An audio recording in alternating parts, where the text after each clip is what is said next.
মা আতাকুমুর রাসূলু ফাখুযুহু ওয়া মা নাহাকুম আনহু ফান্তাহু, তোমাদের রাসূল তোমাদের জন্য যা কিছু নিয়ে এসেছে তাহা তোমরা গ্রহণ করো। আর সিনি অনুসরণের মধ্যে যাহা কিছু তিনি হালাল বলনেওয়ালা, তিনি হারাম বলনেওয়ালা, নবীজির জবান হারাম এবং হালালের সাবি। সুবহানাল্লাহ। হালাল বলার হারাম বলার অধিকার কার? একমাত্র আমাদের নবী মুহাম্মদুর রাসূলুল্লাহ সাল্লাল্লাহু আলাইহি ওয়াসাল্লাম। কেন হারাম করছেন, কেন হালাল করছেন প্রশ্ন করবেন? আর প্রশ্ন করা যাবে? কোনো কেন নাই, কিন্তু নাই, কোনো প্রশ্ন নাই। আল্লাহ পাক সৃষ্টি করছেন আমাদেরকে আল্লাহর ইবাদতের জন্য, না আল্লাহকে প্রশ্ন করবে? আল্লাহ পাক বলছেন আমার হাবিবকে কি করো? তোমাদের রাসূল খেয়াল করি আমাদেরকে সৃষ্টি করেছেন কেন? আল্লাহর ইবাদতের জন্য। আল্লাহকে একমাত্র আমি আল্লাহর ইবাদতের জন্য। আর ইবাদত করব আল্লাহ। আল্লাহ পাক বলেন তোমাদের রাসূল তোমাদের জন্য যা কিছু নিয়ে এসেছে তাহা তোমরা কি করো? গ্রহণ করো। প্রেজেন্টেশন নিয়ে এসেছে, উপহার, ঠিক নেই?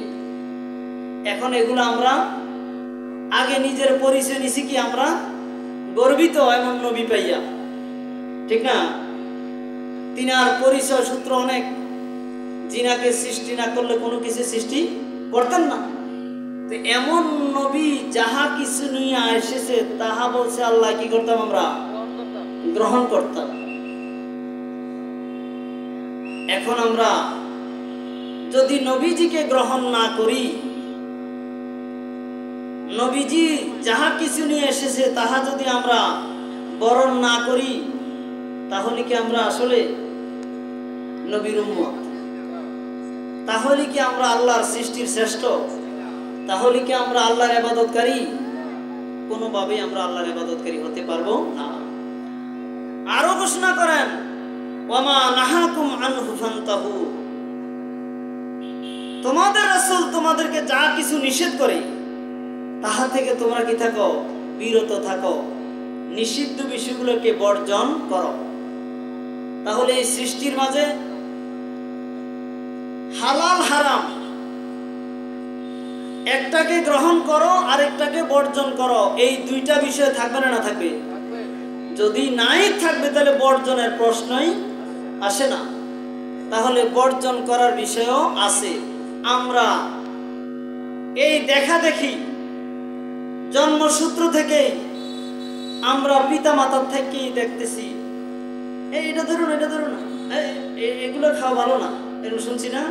না তখন কি কোরআন হাদিস বুঝা আমরা শুনতেছি, তাদের এইভাবে অনুসরণ করেই কিন্তু আমরা আসতেছি। আমরা বিড়াল খাই না, কুকুর খাই না, ঠিক না? আমরা কোন কোন প্রাণী খাচ্ছি এগুলো আমাদেরকে একেবারে খাওয়া শুরু করছি যখন থেকে, তখন থেকে আমরা বুঝ হয়ে দেখতেছি আমাদেরকে এইভাবে এইভাবে এগুলো খাওয়ার জন্য বলে, এগুলো বারণ করার জন্য বলতেছে। তাহলে আমরা তো বাল্যকাল থেকেই আদেশ নিষেধগুলা আমরা জেনে আসতেছি। সম্মানিত হাজিরিন, নবীজি যাহা কিছু নিয়ে এসেছে তাহাই আমাদেরকে গ্রহণ করতে হবে। কারা করবে? কারা করবে গ্রহণটা? যাদের অঙ্গীকার রূহের জগতে সঠিক হয়েছে, যাদের অঙ্গীকার রূহের জগতে সঠিকভাবে যারা দিয়েছে, সেই অঙ্গীকারের মধ্যে তো আবু জাহেলও ছিল, আছিল না? বললাম তো, হারুন, কারুন, নমরুদ, ফেরাউন যা বলবেন সব ছিল। এজিদও ছিল না? ছিল। তাহলে তারা অঙ্গীকার দিয়েছে একই সাথে, আমরাও সেই দিন অঙ্গীকার একই সাথে দিলাম। তাদেরকে আমরা, যাদের নাম বললাম, তাদেরকে আমরা ভালো জানি না খারাপ জানি? কেন? তারা এই ধরা এসে ওই শ নবীগণকে মানে নাই। নবীগণ যেটা হালাল করছেন সেটাকে হালাল হিসেবে গ্রহণ করেন নাই, নবীগণ যেটাকে হারাম ঘোষণা করেছেন সেটাকে হারাম হিসেবে বর্জন করেন নাই। এই ধারায় আমরা শ্রেষ্ঠ নবীর শ্রেষ্ঠ উম্মত, আমাদের জন্য অনেক শরীয়তের বিষয় শিথিল করা হয়েছে। যাক, সেদিকে যাওয়ার সময় হবে না। অন্যান্য নবীগণের শরীয়তের চাইতে আমাদের শরীয়ত কি সহজ, অনেক অনেক সহজ। একটা উদাহরণ শুধু দিচ্ছি। আমরা এখন নামাজের সময় হইলে আমরা পৃথিবীর জমিনে হোক বা শূন্যে হোক, যেখানে হোক, আমাদেরকে জলে হোক স্থলে হোক নামাজ পড়ার ব্যবস্থা কি আছে। আল্লাহ পাক আমাদের নবীর কারণে, এটা আমাদের নবীজির বৈশিষ্ট্যের মধ্যে, মর্যাদার মধ্যে একটি মর্যাদা হচ্ছে আল্লাহর এই জমিনকে আল্লাহ উম্মতে মুহাম্মদের জন্য মসজিদ বানাই দিয়েছে। সুবহানাল্লাহ। ক্ষেতের লাইলেও পড়তে পারবে, কিন্তু অন্যান্য নবীগণের আমলে এই ব্যবস্থা ছিল না। তাইলে একটা দেখালাম আর সহজ। আমরা কোরবানির প্রাণী কোরবানি দিয়ে আমরা এখন কি করি? খাই না, ফেলাই দিই। কিন্তু অন্যান্য নবীগণের শরীয়তের মধ্যে খাওয়ার কোনো বিধান ছিল না। আমরা কি কোরবানি দিয়ে কি করি? ওই প্রাণী আবার উৎসব করে সবাই খাচ্ছি। বোঝালাম দুইটা কথা, আর বলবো না। তাহলে আমরা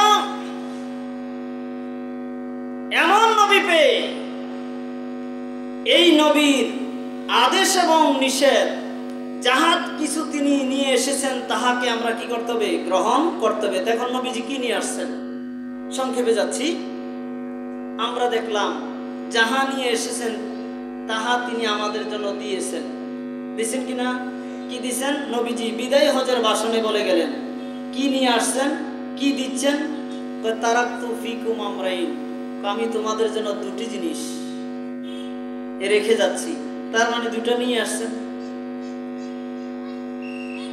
এগুলোকে তোমরা যদি আঁকড়িয়ে ধরো,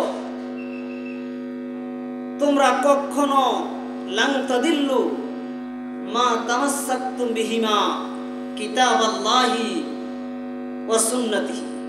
এই দুটিকে যদি আঁকড়িয়ে ধরো, একটা হচ্ছে আল্লাহর দেওয়া কোরআন আর একটা হচ্ছে আমি নবীর সুন্নাহ, এইগুলোকে যদি তোমরা আঁকড়িয়ে ধরো কখনো তোমরা পথভ্রষ্ট হবে না। যুগে যুগে যুগে যুগে যারা পথভ্রষ্ট হয়েছে, এই যে আমরা সূরা ফাতিহার মধ্যে বলে থাকি গায়রিল মাগদুবি আলাইহিম ওয়ালাদ-দাল্লিন, আল্লাহ যারা পথভ্রষ্ট আমাদেরকে তাদের পথে নিও না। তাহলে পথভ্রষ্ট করছে কে? আল্লাহ করছেন? আল্লাহ পথভ্রষ্ট করেন নাই, আল্লাহ পথ দেখাইছেন। দুটা পথে দেখাইছেন। ওই যে বললাম একটা ধরো একটা বর্জন করো। এই জন্য আমাদের মহান মুর্শিদ কেবলা রেজবি মাওলা কিবলা কাবা তিনি বলতেন কুফরি শিক্ষা করা ফরজ, কুফরি করার জন্য নয়, বর্জন করার জন্য। বুঝতে পারছেন? এই জন্য সাহাবায়ে কেরাম রাদিয়াল্লাহু তাআলা আনহুম তিনারা নবীজির কাছে জিজ্ঞাসা করছেন, জানতে চেয়েছেন, ইয়া রাসূলুল্লাহ প্রাণীকুলের মধ্যে কোন কোন প্রাণী খাওয়া হালাল? জিজ্ঞাসা করছে কি কোনগুলা খাওয়া হালাল। নবীজি উত্তর দিলেন এটা খাওয়া হারাম, এটা খাওয়া হারাম, এটা খাওয়া হারাম, এটা খাওয়া হারাম। প্রাণীর মধ্যে নবীজি হারাম গুলাকে নির্বাচন করে দিলেন। তাহলে ব্যাকফিট কি থাকবে? হালাল। হারাম গুলাকে নির্বাচন করে দিলেন। প্রশ্নকারীর জানার ইচ্ছা ছিল কোন কোন প্রাণী খাওয়া হালাল। নবীজি উত্তর দিছেন প্রশ্নকারীর প্রশ্নে, এটা এটা এটা খাওয়া হারাম। কি চমৎকার না? হারাম গুলোকে চিহ্নিত করে দিছে, বাকিগুলো কি হালাল হয়ে গেল না? কি চমৎকার উত্তর। তাহলে যারা এই হালালকে, নবীজি হালাল যেগুলাকে করছে এগুলাকে হালাল হিসাবে গ্রহণ করছে, যেগুলোকে হারাম বলছে ওইগুলোকে হারাম হিসাবে যারা বর্জন করবে, কাকে মান্য করবে বলবেন না? কাকে মান্য? না নিজে নিজে কোনো জিনিস হারাম করা যাবে? ইহুদিরা উট খাওয়াকে, উটের গোশত খাওয়াকে নিজেরা হারাম করছে। কারা? নিজেরা হারাম করছে। নবী হারাম করেন নাই, তারা নিজেরা কি করেছে? হারাম করে লাইছে। কথা বোঝা গেছে নি? তা আমরা, আমাদের মধ্যে এরকম স্বভাব আসেনি যে নিজেরা নিজেরা কি করে লাইলাম? হালালটারে হারাম করে লাইলাম। যাক, দেখাইতাম পারবো। আবার যেটা হারাম এটাকে হালাল হিসেবে করতেছে কিনা? তাহলে পথভ্রষ্ট কারা? পথহারা কারা? যে ব্যক্তি পথ চিনে না, সে না। আমরা এমনিতে পথহারা একজন পথিককে বলি সে আসলে পথ হারিয়ে গেছে, চিনে না, ঠিক না? এটা তো স্বাভাবিক পথহারা। কিন্তু এখানে দলিল পথভ্রষ্ট যারা, তারা কিন্তু এই অর্থে না যে তারা চিনে না, বুঝতে পারছেন? এই অর্থে না যে তারা পথটা চিনে না, এই অর্থে না। বরং যুগে যুগে যুগে যুগে যারা নবীগণকে অবাধ্য, নবীগণের অবাধ্য হয়েছে, নবীগণের আদেশ এবং নিষেধ মানে নাই, ওই তারাই হচ্ছে কি পথভ্রষ্ট, গোমরা, কাফির, এই অর্থে। অর্থাৎ তারা অস্বীকারী। বুঝতে পারছি? এজন্য আমরা আমাদের পরিচয় সূত্র নিয়ে আমি কথা বলছি যে আমরা এমন নবী পেয়ে আমাদেরকে এত সহজ সরল পথমত আমাদেরকে দিয়েছেন, কত সহজভাবে আল্লাহ পাকের ইবাদত করার জন্য আল্লাহ পাক রব্বুল আলামিন ঘোষণা করে দিলেন, তোমাদের রাসূল তোমাদের জন্য যা নিয়ে এসেছে তাহা তোমরা কি করো? গ্রহণ করো।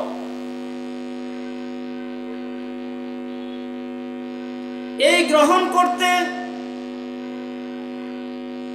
কি কি?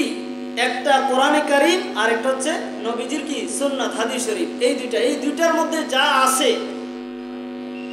এগুলা যখন আমি বুঝতে পারবো, জানতে পারবো, আমার এই জ্ঞান দ্বারা বুঝতে পারবো, তখনই আমি আমার উপরে মানার ফরজিয়ত হয়।